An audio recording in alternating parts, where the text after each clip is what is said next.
inflection point, and if we don't stop these practices, who knows where we'll be in 10 and 15 years, and I think that we won't have an industry. We love making things, creating things, nothing makes us happier.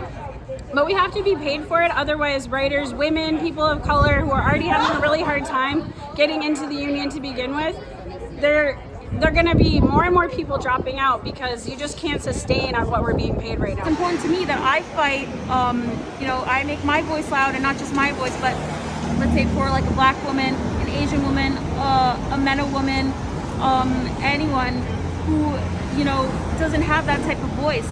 They really want to just take us and, not give us any rights, not give us any fair wages, and to just pump out content as though we're on some kind of like machines. We're not machines, we're people. Many of the young writers are people of color and are women, and they're the ones who are most affected by some of these detrimental practices.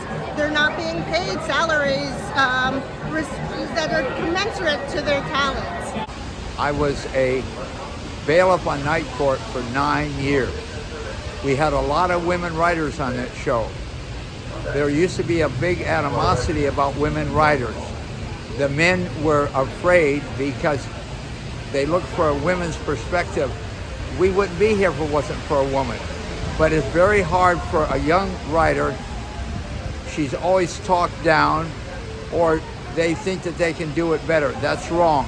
I've worked on many shows and it's a real struggle. I feel lucky and privileged to be able to work on shows and create, but there's a lot of times where I've had to stay with my family or, still have multiple roommates, and, you're writing for a show or you're working on a show, and everyone should be able to be making enough, a living wage, having health insurance to be able to survive and also create at the same time. They shouldn't be separate things. You should be able to create and make a living off of it because the studios are making a lot of money off of it. We're all working for these CEOs that are making tens of millions of dollars a year personally, yet they're trying to gigify our workforce, and that's going to happen in every workforce in America. We've seen it happen with rideshare, we've seen it happen with delivery, we've seen people lose their benefits in those workforces, so now they're coming for us, and everybody else's industry is going to be next. We play an essential role in shaping the American narrative as writers, and the fewer women, the fewer people of color who are part of that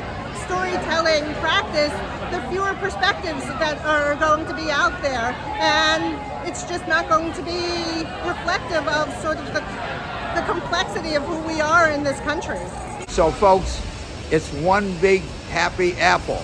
You cannot have a rotten seed in an apple because everything goes bad.